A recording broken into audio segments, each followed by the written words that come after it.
Good morning, or whatever time it is in your local time zone. I'm Shea Weber.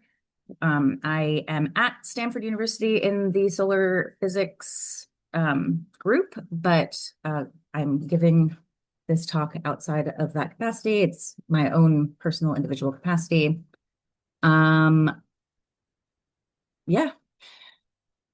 So just before we even get started, I would like to note that science is not or should not be political, um, regardless of what you believe in how the country should be run and how like what your priorities are. It doesn't and shouldn't impact science and research and the pursuit of truth and understanding. Um, and so this presentation is not trying to make it political. However, this is a discussion about politics trying to reach into the process of funding science. And so there will be aspects of it that do get a little bit into politics, just by nature of the beast. I would also like to recognize that if this slide format looks familiar to you, it is because I used Claude to create the presentation. But rest assured that everything in here has been filtered by my human brain, if not somebody else's human brain. Take that for what it's worth. If you trust my human brain, then that's your first mistake. Anyway, all right. So in case not everybody knows what the Office of Management and Budget, or OMB, is, um, they are a part of the executive branch, so run by the president. And they fill a lot of different roles, but one of their roles is specifically to take whatever budget is appropriated by Congress. So Congress gets to decide what gets funded and what doesn't get funded, and how much money all of the different agencies get on various levels. And one of OMB's tasks is to take that budget, to take that money and distribute it as Congress has designated. Um, there are questions about how much that's actually happening at the moment. But one thing that could impede it even more is changes to that OMB is proposing to the general federal guidelines. Um, so we're going to talk about those changes, or those proposed changes. Again, this is happening right now, as Alex said maybe before we started recording, that the deadline for all of this is on Monday, so less than a week from today, as I'm giving this presentation.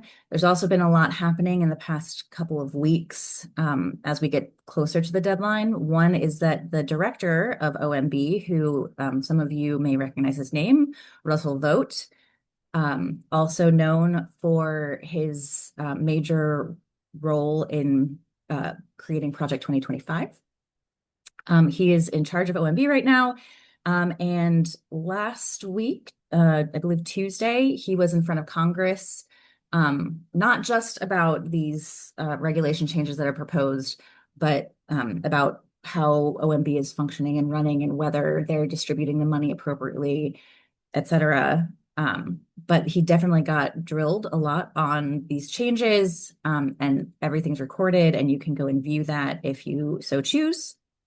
I have a link here. And again, I think the slides have already been shared, but I'm happy to share them again.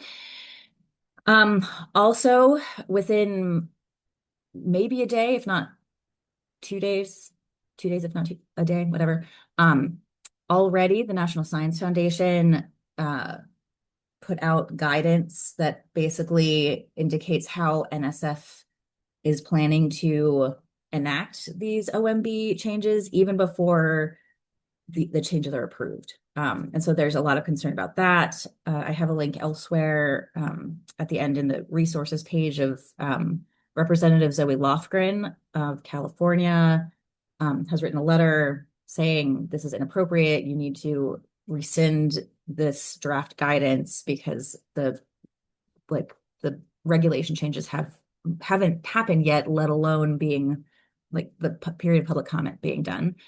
So that's been happening, and there's been pushback. And then again, the comment window is closing very shortly here. So all of this is like active, ongoing, and urgent.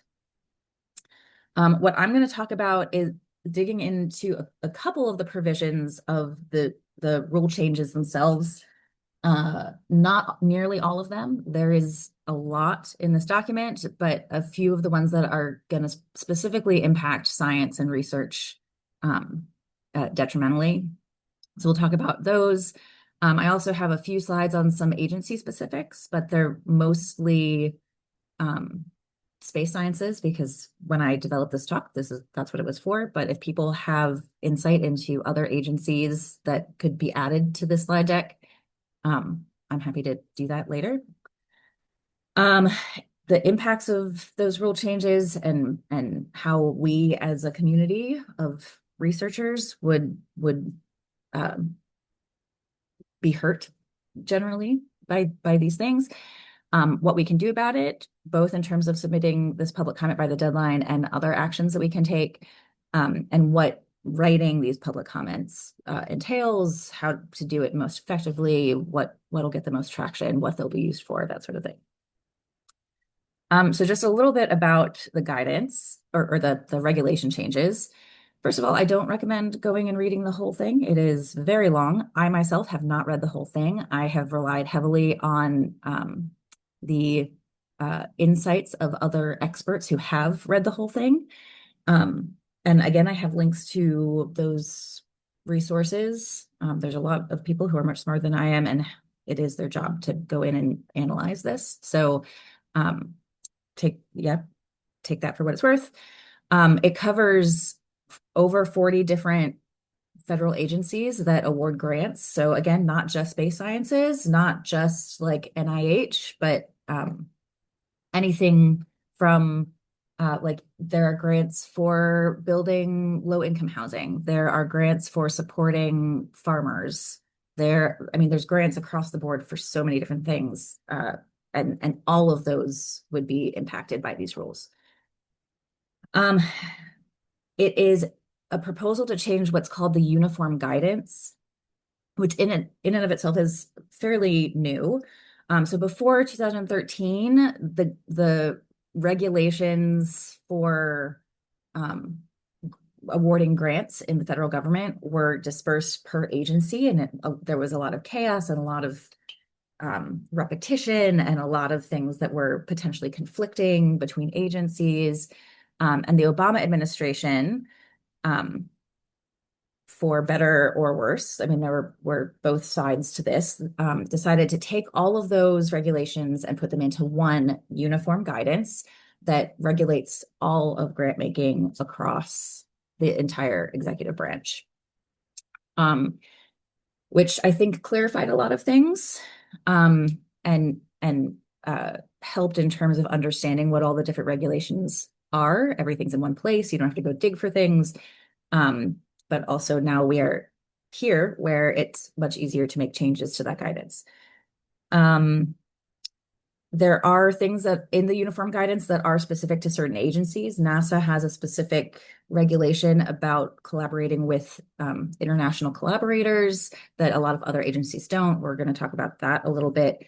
So all of the different grant making agencies still do have some specifics like for them. And so it's a little bit hard to say how all of these changes that OMB wants to do now is going to impact everyone across the board. So keep that in mind also. So one of the first and most concerning pieces of the proposed, well, I guess first, are there questions? Alex, do you want to let me know if I should answer you? I'm happy to be interrupted, I guess I should say. Yeah, no questions so far. I'll let you know though. Okay. So the first and highly concerning piece that OMB is trying to change within this uniform guidance is giving political appointee. So there was already some oversight for political appointees on what grants get funded. It was more logistical, and it basically never came up unless there was some like impropriety involved that, you know, or some reason why all of a sudden these grants that passed peer review uh, couldn't be funded, right? What they're trying to do now is direct political appointees to basically not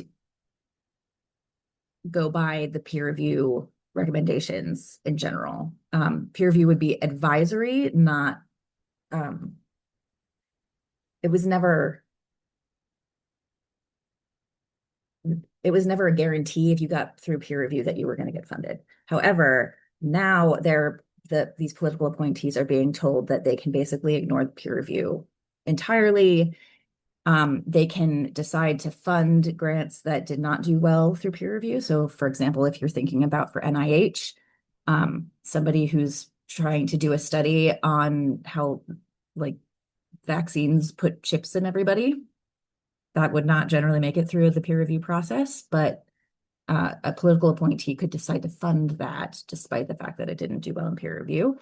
On the flip side, if you do very well through peer review and you talk about transgenic mice, then political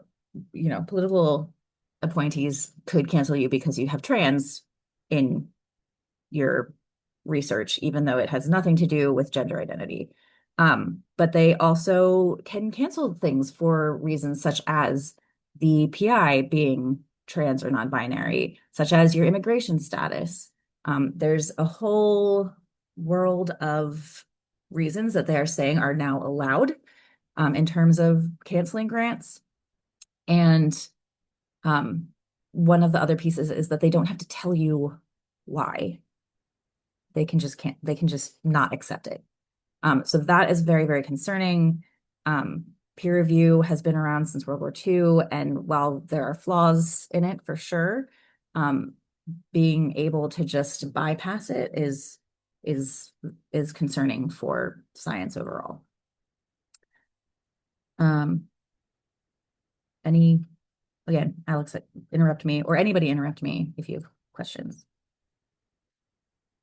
On the other end of the spectrum, there's also language that wants to change the program elements that you would apply to for grants. Uh, Again, across the board, the appointees are being told that they can disallow any grant programs that don't align with the current administration's policies. So right now, this would be something like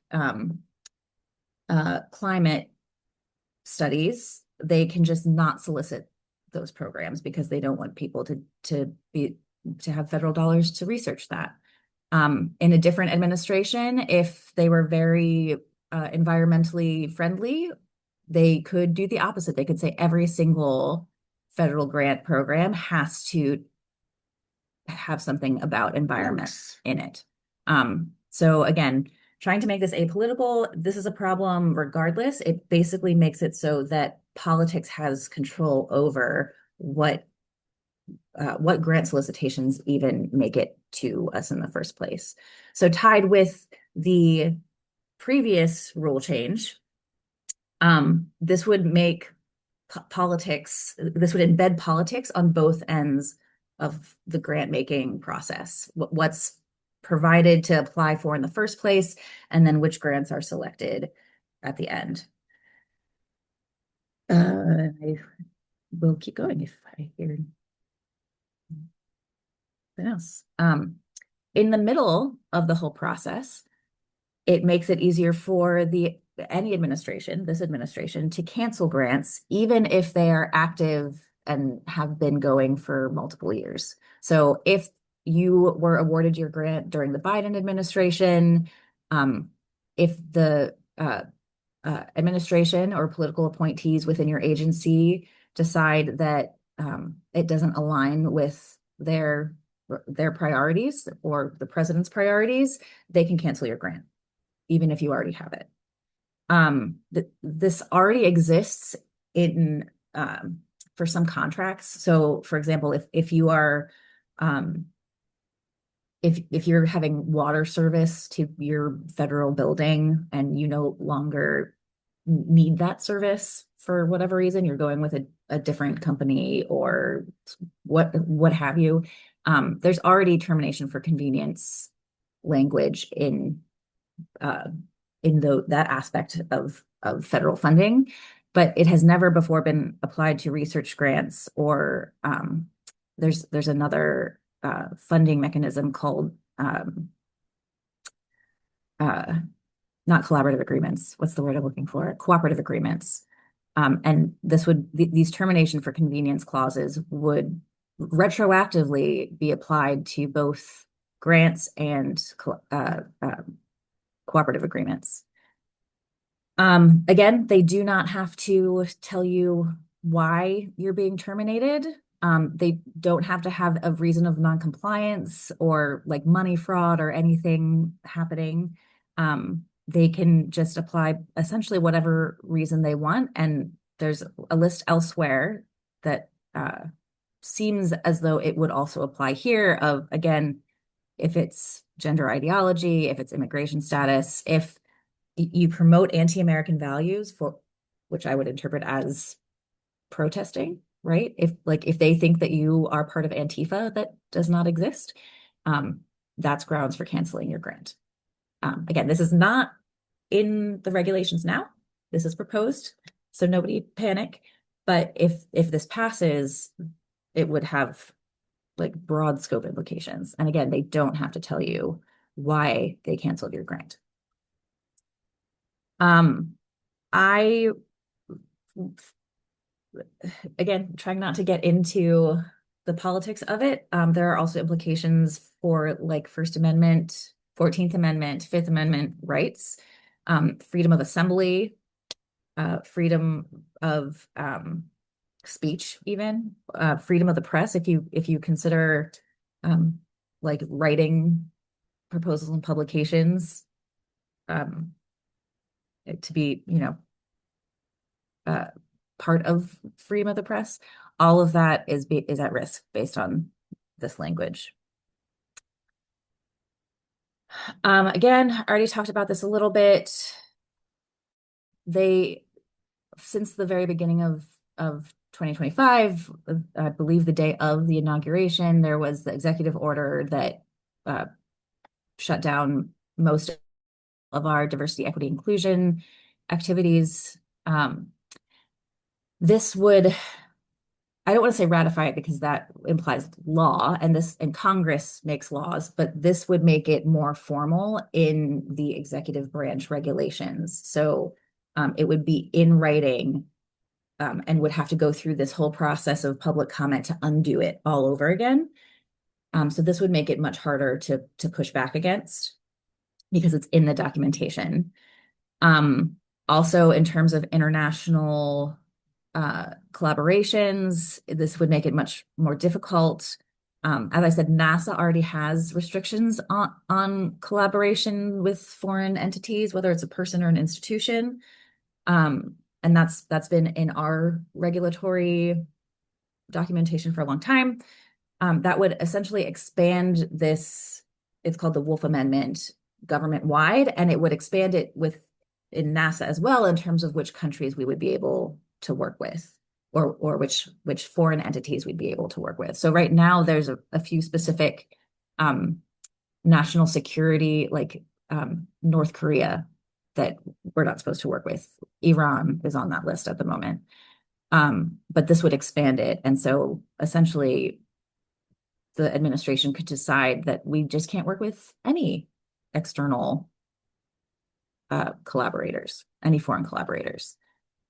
So that's also very concerning.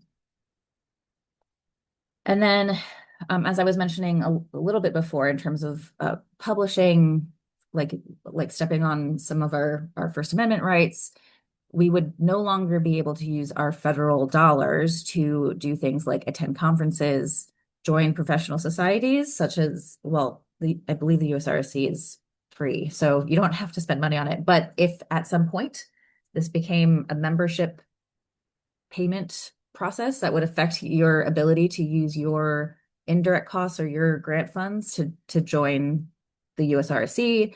If you're a part of AGU, if you're a part of AAS, if you're a part of APS, if you're a part of any of those sorts of community-driven professional societies, you would not be able to use your funds to join them. That's already a rule for some agencies, I believe. I think we're not allowed to use NASA funds for it at least, but yeah, that would make it pervasive throughout all funding agencies. You would not be able to spend your federal funds on journal subscriptions. So you would have to pay for your access to any of the journals that you go to see what research other people are doing. You would also have to pay out of pocket for any publication costs, which includes open access fees. So you would not be able to access other people's publications, and you would not be able to submit your own using federal dollars. So it's cutting down on us being able to join together at conferences and talk about our research in person, while also cutting back on our ability to publish and share our research in that way. All very concerning. Essentially, the takeaway here, at least for the pieces that I have specifically talked about, is that they're trying to put their political fingers into the grant making process across the board from start to finish, whether you're already awarded a grant or not, in terms of sharing your results and methods and um, and interacting and collaborating with our various community members, both at home and abroad. And again, they get to decide what grant solicitations are being put forth, and they get to decide what grants actually end up getting funded despite peer review. Any questions at this point? Yeah, every time I give this presentation, this is the third or fourth time, it's sort of a question of whether there are questions or it's everyone's just in shock. Because it is pretty shocking. And again, this is not nearly everything that's in the regulations. I'm probably going to breeze through most of this because again, there's a lot of different funding agencies and USRC spans a lot more than just space sciences. And most of what I have here are the space science agencies. But just to talk about it a little bit is that all of these agencies will have to put out alignment guidance. But it should happen after the OMB regulations go into effect. So the fact that NSF has done it already within a few days of the OMB proposal coming out is not kosher. They're being directed or at least told by various members of Congress that they need to rescind that for the time being, and then they can publish it again once the OMB regulations go through its full process and become part of the regulatory documentation. So far, it has not been taken down. It has its own period of public comment, so feel free to go and comment on that as well. Everything that we're going to talk about in terms of public comment applies to the NSF draft alignment as well. But for the most part, at least to my knowledge, we haven't seen other alignment plans from other agencies, although they will all have to do so. In general, it will look very similar to the OMB proposed regulation changes. Some of the specifics will vary, and it's really up to experts in the communities of those funding agencies to recognize and share how those agencies will be directly impacted if it's not just part of the general regulations that are going forward. Again, NASA doesn't necessarily need to change things about international collaboration because that's already in our documentation, but everybody else will. So the specifics are going to come down to people paying attention and being like, this is how this is going to impact me through this agency. Again, if anybody wants me to talk about specifics of some of these agencies so far, I'm happy to do it, especially what NSF has put forth. Um, Already noting that NSF has substantially dropped the number of awards it's granted in the past year and a half already. This would probably cut that down further.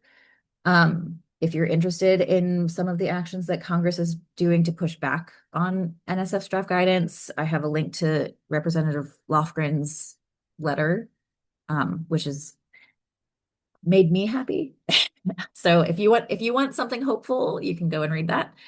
But again, I have not read through the full NSF guidance. If you have, I'm interested in hearing your opinion and specifics about it, but it does look very similar to the OMB guidance.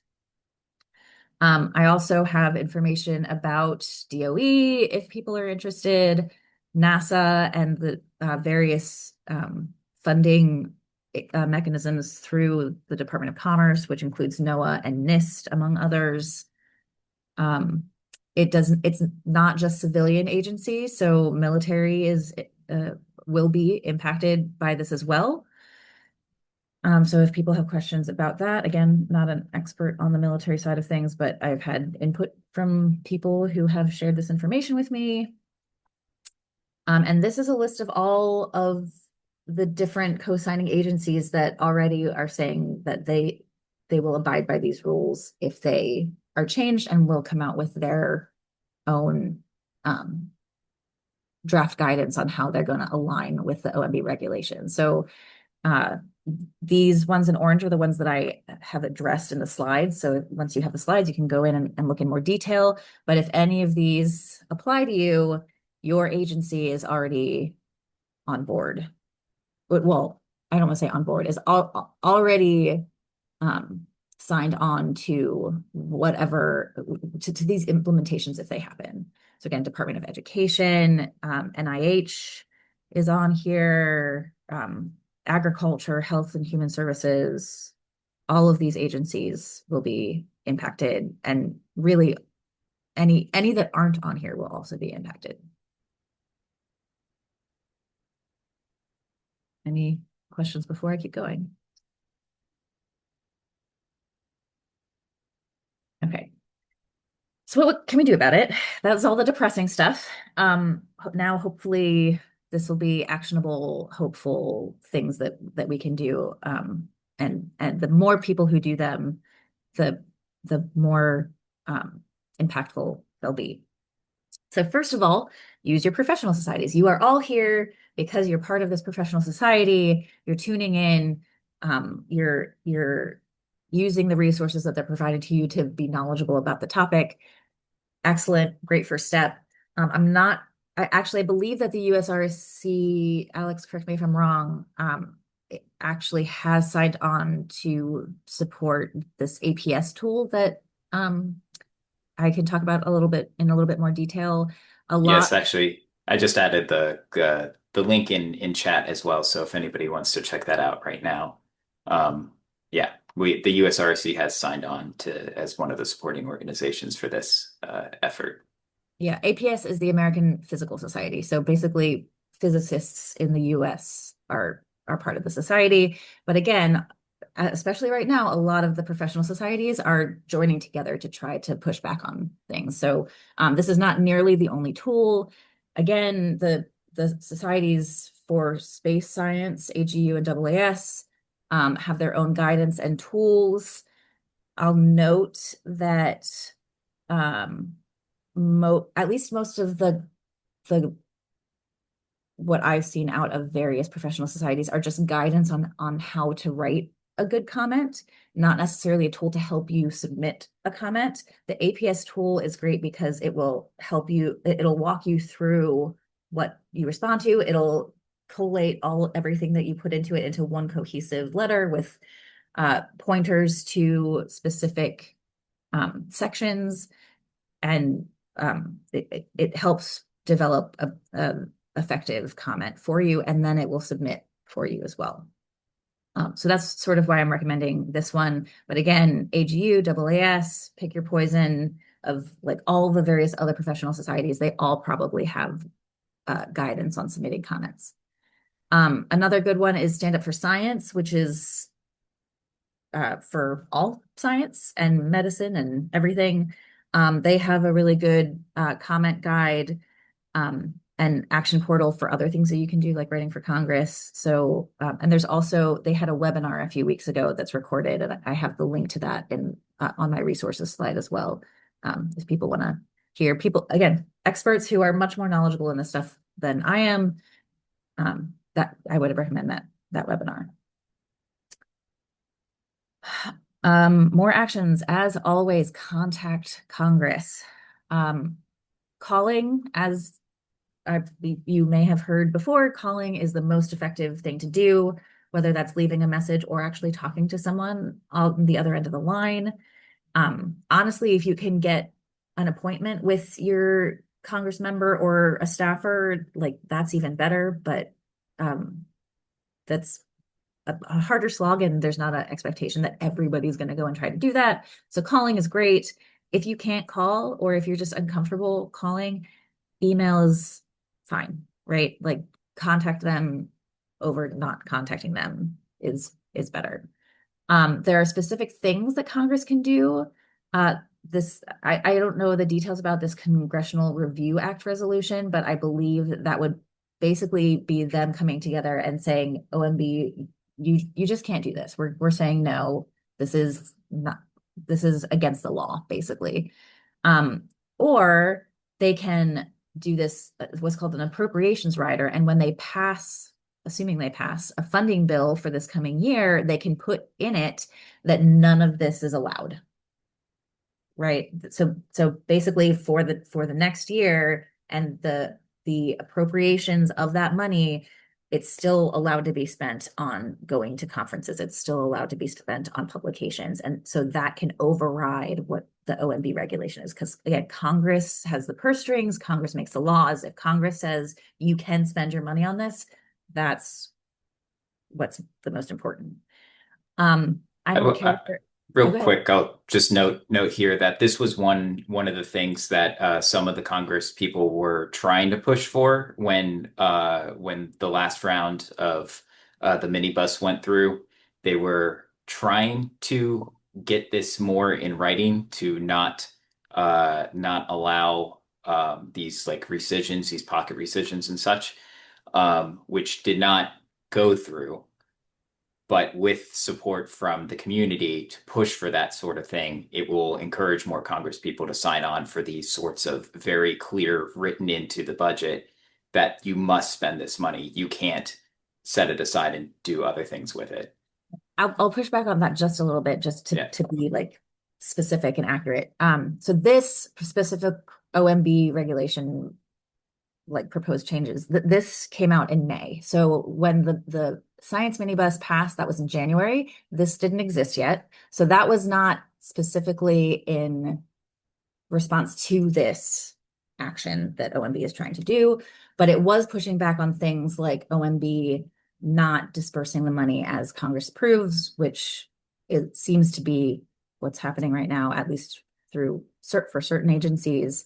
And there were other concerns as well, that Congress was, certain people in Congress were trying to put into the appropriations as like an appropriations rider, that did not pass. However, and this comes to my next point, if we can get everybody in Congress, whether they're Democrat, Republican, Independent, Green Party, whatever, to recognize that this will hurt their constituents and like the economy of whichever state or district they're representing, or if we can put enough push on this and say this is bad, then they will all sign on to it.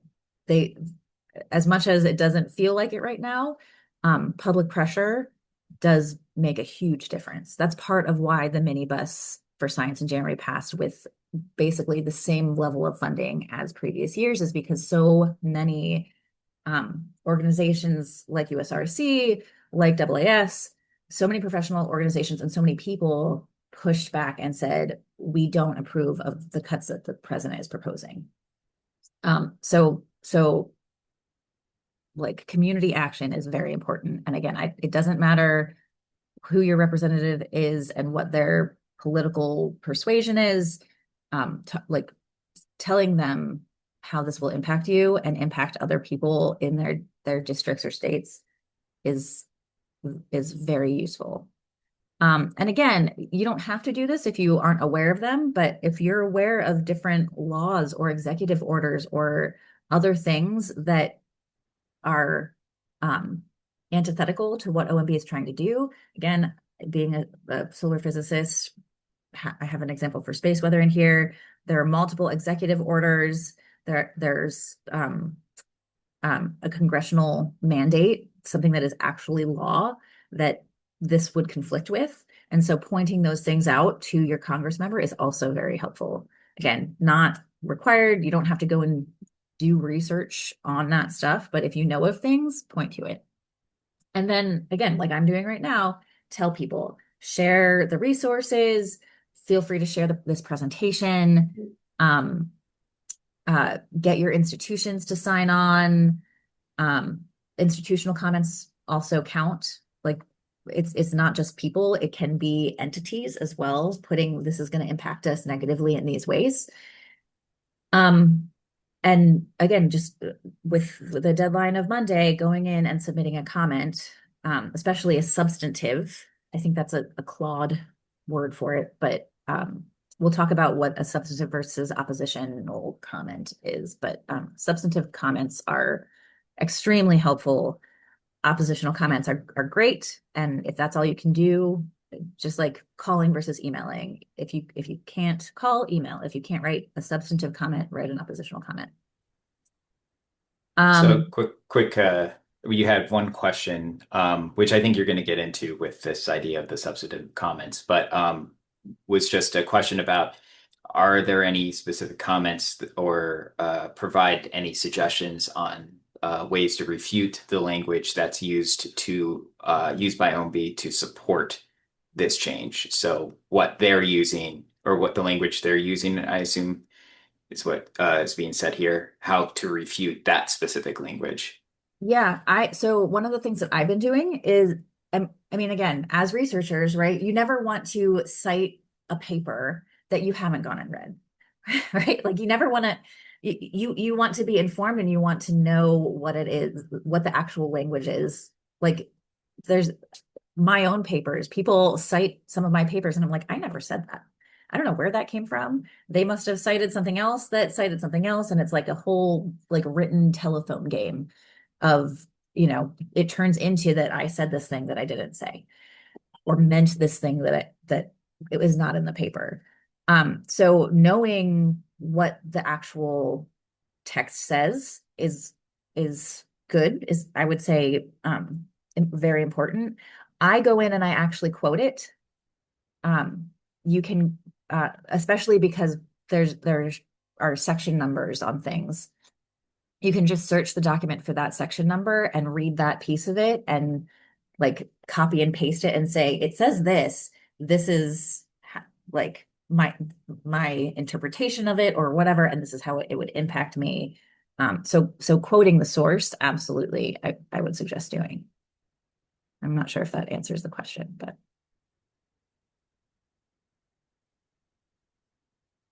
okay.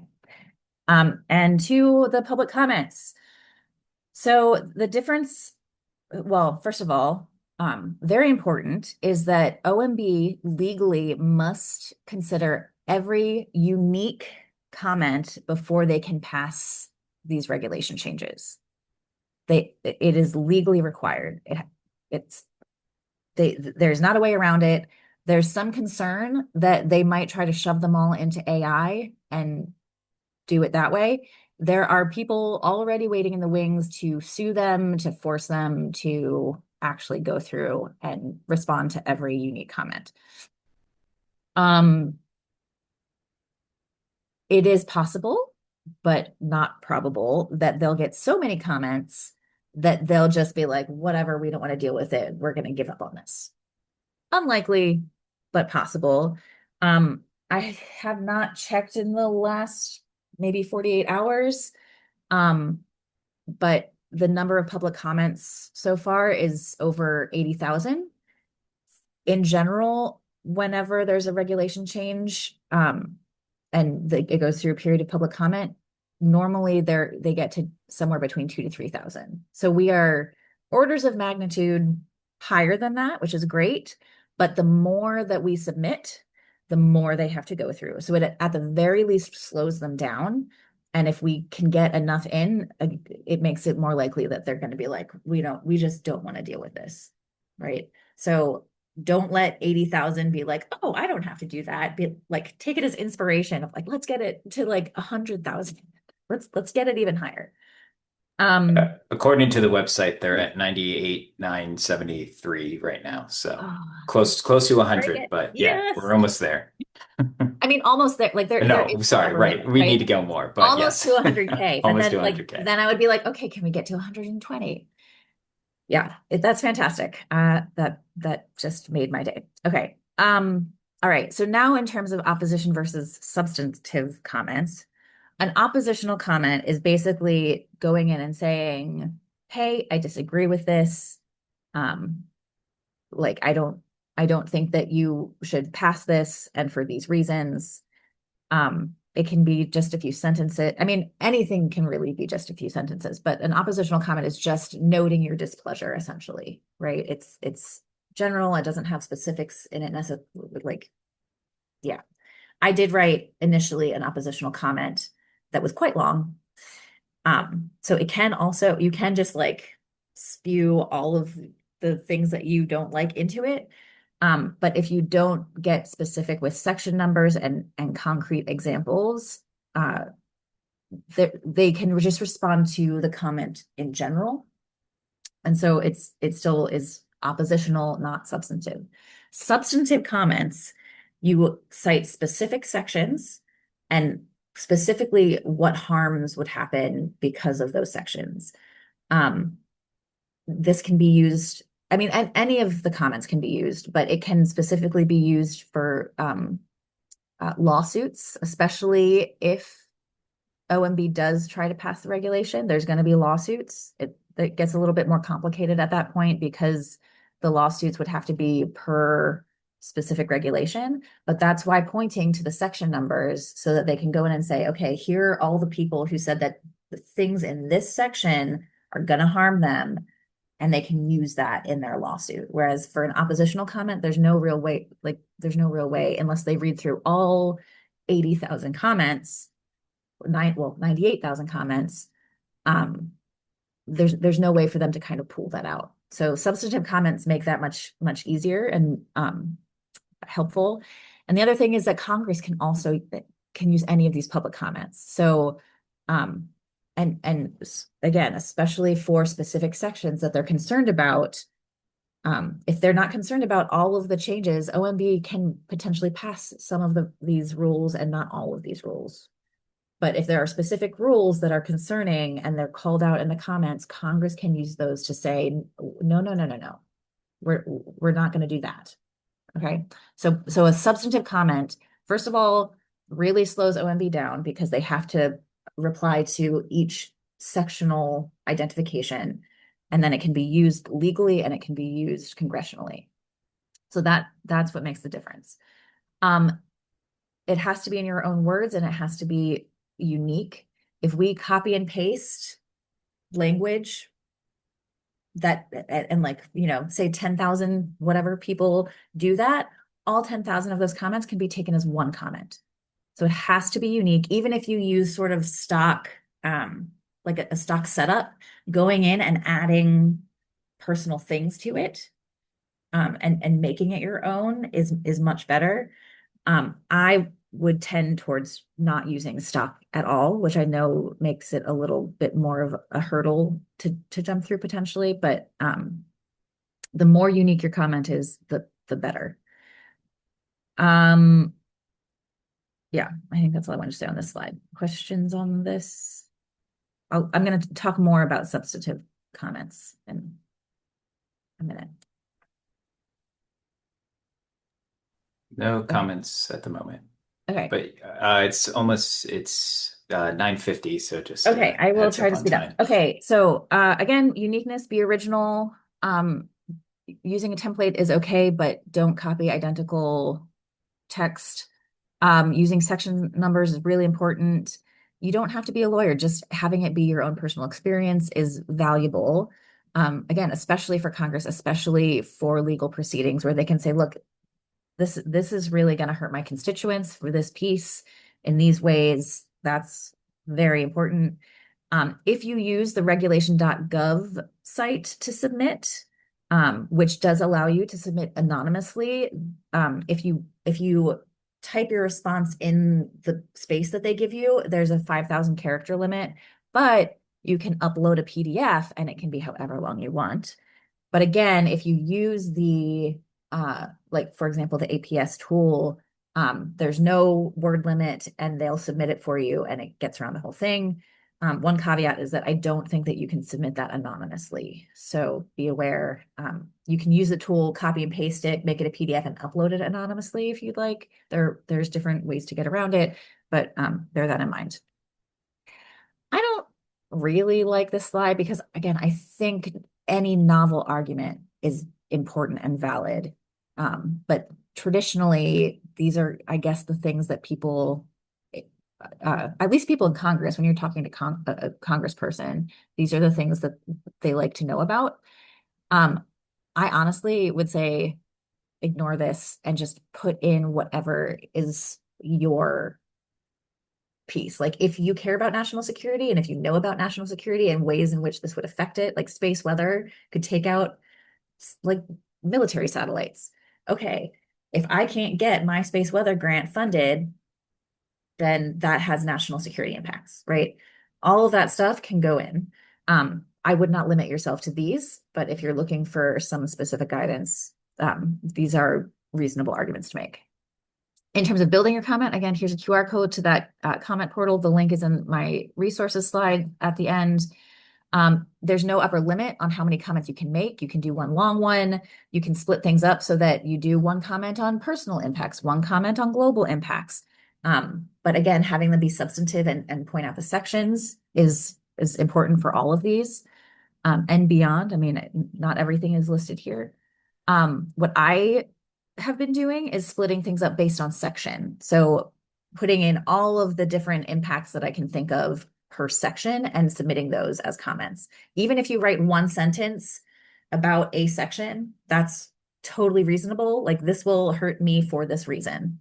Fine. Like it can be as long or as short as you want it to be, and you can submit as many as you want. Um, if this is useful as you write, I've cited a few sections that are of particular concern. There's a Substack summary by, she used to be an NIH program manager, Elizabeth Genexi, and she has a lot more, and you can find more online. Again, I would use your professional societies as a resource because they probably will point out sections that you should be concerned about. And again, potential arguments, but anything counts. If you're a cancer survivor or you have a family member that's a cancer survivor and they lived because of cancer research that was funded by the federal government, that can go in, right? Anything is valid for this. Here's my resources slide. I'm not going to go over it. Again, I've got the SUFS webinar in here, the recording to votes testimony in Congress, Zoe Lofgren's letter, the APS portal. Hopefully everything that you would need is on the slide and linked. And then some FAQ, anyone, whether you're a citizen, whether you live in the country, whether like you're at a different or a foreign institution and a non-citizen, my favorite thing to say is that literally the entire human species can comment on this. If it impacts you, submit a comment. We already talked about what they'll be used for, and a little bit about what happens after the deadline. Anonymous comments you can submit through the regulations.gov webpage, and uploading something allows you to get around the character limit, and you can submit unlimited comments. And I think that's the last of it. We will share the link to this, but also if you just want a QR code to it immediately, there you go.